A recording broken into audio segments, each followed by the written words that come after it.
এখন আমরা postmortem report জানতে পেরেছি যে পোস্টমর্টেম রিপোর্ট তাকে গলা টিপে মারা হয়েছে। কোথায় এগুলো সামাজিক কিছু ব্যাধি, এই সামাজিক ব্যাধি তো একদিনে দূর হবে না। স্বাস্থ্যমন্ত্রীর রেসপন্সিবিলিটি এখানে কোথায় আসছে? আপনি যে কোনো হসপিটালই যান, সব জায়গায় সিসিটিভির আওতার মধ্যে থাকে না। দেখুন, আমার বাড়ির মধ্যে যদি কোনো দুর্ঘটনা ঘটে তাহলে সেই দায়টা তো আমি এড়াতে পারবো না। যারা করেছে এই অপরাধটা, যে বা যারা, তারা নিশ্চয়ই এই হসপিটালের সাথে যুক্ত।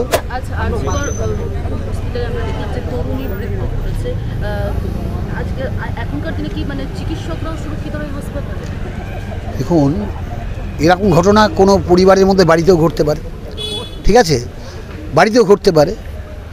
আমি আমার বাড়িতে কোনো বন্ধুকে ডাকলাম, আমরা দুজনে বসে রাত্রি 2টো পর্যন্ত গল্প করছি। হ্যাঁ, এবার আমার বন্ধু আমাকে আক্রমণ করতে পারে, মারতে পারে, মৃত্যু হতে পারে। ফলে ওটা ওইভাবে দেখা উচিত নয়। একটা বিশাল বড় হসপিটালে কর্মরত একজন ডাক্তার এবং তার সাথে অন্যান্য কর্মরত তার সহকর্মীরা ছিলেন। হ্যাঁ, তিনি শিক্ষার্থী ইন্টার্নশিপ করতেন।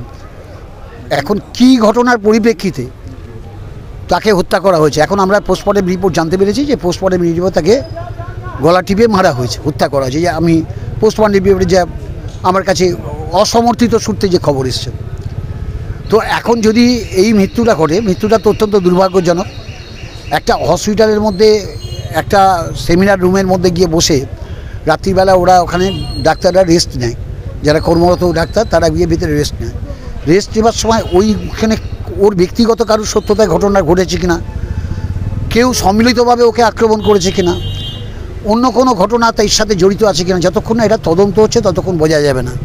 যে কোনো অস্বাভাবিক মৃত্যু এবং একটি ইয়াং মেয়ের মৃত্যু, এটা অত্যন্ত মর্মান্তিক, দুঃখজনক।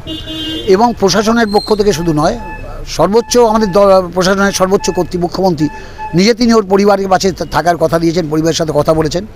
কলকাতার পুলিশ কমিশনার, কলকাতার জয়েন্ট সিভিক ক্রাইম, তারা সঙ্গে সঙ্গে ঘটনাস্থলে পৌঁছেছেন এবং ওটা তদন্ত সঙ্গে সঙ্গে শুরু হয়েছে। ওখানে ছাত্রছাত্রীদের যে দাবি ছিল সেই দাবি মেনে নিয়ে প্রথমে বলা হয়েছিল যে পোস্টমর্টেম এখানে হবে না, পোস্টমর্টেম মেডিকেল কলেজে হবে।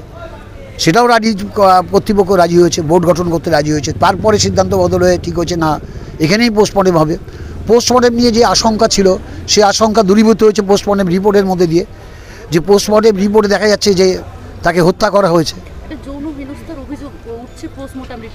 হ্যাঁ, যদি হয়ে থাকে, যা যা হয়েছে সেটা তো পোস্টমর্টেম রিপোর্টে, আচ্ছা, যা যা হয়েছে সেগুলো তো পোস্টমর্টেম রিপোর্ট থেকে হয়েছে। তার মানে এখানে কোনো ফাউল প্লের ব্যাপার নেই প্রশাসনের তরফ থেকে। কিন্তু বিরোধী রাজনৈতিক শক্তি তারা এটাকে ফাউল প্লে হিসেবে দেখাবার চেষ্টা করছে। আমি দেখলাম টিভি চ্যানেলে বসে কিছু কিছু বিশেষজ্ঞ তারা এইসব আশঙ্কা পোষ করছেন, ওখানে কেন পোস্টমর্টেম হলো, হ্যাঁ, পোস্টমর্টেম থেকে সত্য উঠে আসবে না, বিকেলবেলায় বসে বলছে। তো এই যে অসত্য পরিবেশন করে একটা অস্বাভাবিক মৃত্যুকে একটা রাজনৈতিক চেহারা দেওয়ার চেষ্টা, এই যে বিজেপির গুটি কয়েক নেতৃবৃন্দ তারা এখানে এসে তার বাবা মাকে হাইজ্যাক করার চেষ্টা করছেন। তো এই ধরনের নোংরা ঘৃণ্য রাজনীতি, এটা বিরুদ্ধে যে ঘটনাটা ঘটেছে এটা সত্যি মর্মান্তিক। এই ঘটনা ভবিষ্যতে না ঘটে তার থেকে প্রশাসন সতর্ক হবে এবং এই ঘটনার সাথে যারা জড়িত তাদের কঠোর শাস্তি হবে। এটাই তো আমাদের সবার কাম্য।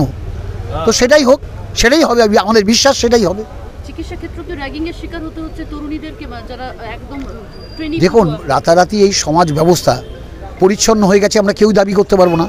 এটা সারা পৃথিবী জুড়ে হয়, সারা পৃথিবীর বিভিন্ন রাষ্ট্রে, বিভিন্ন রাজ্যে, উন্নত দেশগুলোতে এই ঘটনা ঘটে। তো স্বভাবতই এই ধরনের এগুলো সামাজিক কিছু ব্যাধি। এই সামাজিক ব্যাধি তো একদিনে দূর হবে না। 1000 বছর ধরে এই সামাজিক ব্যাধিগুলো আমাদের মানব সমাজের মধ্যে আছে। তো সেগুলো দূর করার জন্য এক একটা ঘটনা আই ওপেনার হিসেবে কাজ করে। ধরুন, আজকের ঘটনাটা আরজিকর কর্তৃপক্ষকে আই ওপেনার হিসেবে কাজ করবে। ভবিষ্যতে ছাত্রছাত্রীদের সুরক্ষায় তারা আরও যত্নবান হবে, এটাই স্বাভাবিক। বিরোধীরা স্বাস্থ্যমন্ত্রীর পদত্যাগ চাইছে। বিরোধীদের তো কোনো কাজ নেই। স্বাস্থ্যমন্ত্রীর রেসপন্সিবিলিটি এখানে কোথায় আসছে? স্বাস্থ্যমন্ত্রীর রেসপন্সিবিলিটি এখানে কোথায় আসছে? আমার বাড়ির মধ্যে বা আমার একটা প্রতিষ্ঠানের মধ্যে মাঝরাত্রিরে আমি কাজ করছি, সেই সময় যদি আমার কোনো দুর্ঘটনা ঘটে, সেটা কি সার্বিকভাবে প্রশাসন তার দায়িত্ব নিতে পারে? তো এখানে কী করে স্বাস্থ্যমন্ত্রী পদত্যাগ? বিরোধীরা অনেক দাবি করতে পারেন, ওনাদের রাজনীতিতে বেঁচে থাকার জন্য এই দাবিগুলো করতে হবে। যে সেমিনার হলে মৃত্যু ঘটেছে সেখানে কোনো সিসিটিভি ক্যামেরা নেই। দেখুন, হাসপাতালের প্রত্যেকটি ঘর, প্রত্যেকটি ওয়ার্ড সম্পূর্ণ সিসিটিভি মুড়ে ফেলা হবে। এইরকম কোনো ব্যাপার তো সবসময় প্রয়োজনীয়তা অনুভব করেননি হয়তো কর্তৃপক্ষ।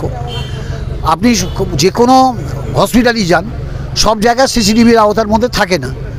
তো স্বভাবতই সেমিনার রুমটা, হসপিটালের ওয়ার্ড হয়তো ওয়ার্ডগুলি যেখানে অপারেশন হচ্ছে, যেখানে পেশেন্টরা আসছে, সেটা সিসিটিভির মধ্যে ছিল, কিন্তু সেমিনার রুমটা হয়তো সিসিটিভির মধ্যে থাকার প্রয়োজনীয়তা কর্তৃপক্ষ অনুভব করেননি। কারণ সেমিনার রুমটা তো ইউজ পারপাস অফ সেমিনার, কিন্তু ছাত্রছাত্রী বা ডাক্তাররা তারা তাদের বিশ্রাম নেওয়ার জন্যে ডিউটি আওয়ার্সের মধ্যে তারা সেমিনার রুমটাকে ব্যবহার করতেন। ঠিক আছে, সেমিনার রুমটা তো কনভেনশনাল রেস্ট রুম নয়, কনভেনশনাল রেস্ট রুম নয়। Seminar room is a seminar room, seminar use purpose for seminar. তো যখন সেমিনার হয় তখন সেমিনারে তো ভিডিওগ্রাফি হয়, কিন্তু এই সেমিনার রুমটা আমাদের ছাত্রছাত্রীরা বা শিক্ষক কর্মীরা তারা তাদের রেস্ট রুম হিসেবে মাঝরাত্রিরে সারা রাত্রি ডিউটি করেন, কখনো কখনো টিফিন করার জন্য, খাবার জন্যে, একটু গিয়ে বিশ্রাম নেওয়ার জন্য রেস্ট হিসেবে ব্যবহার করেন। তাহলে এই ঘটনা থেকে কর্তৃপক্ষ নিশ্চয়ই শিক্ষা নিল, অর্থাৎ ভবিষ্যতে হসপিটালের সমস্ত জায়গাটাকে সিসি ক্যামেরায় মুড়ে ফেলবে। কর্তৃপক্ষের গাফিলতি রয়েছে কি এখানে? তরুণী চিকিৎসা ক্ষেত্রে আসছেন, তিনি ট্রেনি রয়েছেন একজন, সেই জায়গায় দাঁড়িয়ে তারই ধর্ষণ হয়ে যাচ্ছে, কর্তৃপক্ষের দায় কতটা রয়েছে এখানে? দেখুন, আমার বাড়ির মধ্যে যদি কোনো দুর্ঘটনা ঘটে তাহলে সেই দায়টা তো আমি এড়াতে পারবো না, আমাকে তার জন্য কঠোর ব্যবস্থা নিতে হবে। এখন একজন ডাক্তার তিনি কাজ করছেন, আরও তার সহকর্মীরা কাজ করছেন, সেখানে কোনো ডাক্তারকে তাকে পার্সোনালি কথা বলার জন্য কেউ যদি সেমিনার রুমে নিয়ে যায়, এবং তিনি হয়তো, আমার মনে হচ্ছে যে তিনি যখন হসপিটালের মধ্যে আছেন, তিনি হসপিটালের সাথে যুক্ত, যারা করেছে এই অপরাধটা, যে বা যারা, তারা নিশ্চয়ই এই হসপিটালের সাথে যুক্ত। তো তারা স্বভাবতই হসপিটালের মধ্যে গিয়ে কোন ঘরের মধ্যে গিয়ে কে কাকে হঠাৎ একটা কোনো ঘটনা ঘটাচ্ছে, এটা কর্তৃপক্ষের জানা সম্ভব নয়। কারণ কর্তৃপক্ষকে তো এই চিকিৎসা ব্যবস্থার সাথে যেখানে যারা কাজ করছেন তাদের উপর তো ভরসা করতে হয়। ধরুন একটা ওয়ার্ডে, ওই চেস্ট ওয়ার্ডে 5 জন ডাক্তার কি 4 জন ডাক্তার, 4 জন নার্স কি 5 জন অ্যাটেন্ডেন্স কাজ করছেন, তো তারা সবাই সরকারি কর্মচারী। তো তাদের ওপর আস্থা তো প্রশাসনকে রাখতে হবে। তাদের মধ্যে যদি কেউ সংগঠিত কোনো অপরাধ করে তার একজন সহকর্মীর বিরুদ্ধে, সেটা তো প্রশাসনের আগে থেকে অনুমান করা মুশকিল হয়। তো সর্বতই এরকম কোনো ঘটনা ঘটে যায়, তদন্তে উঠে আসবে।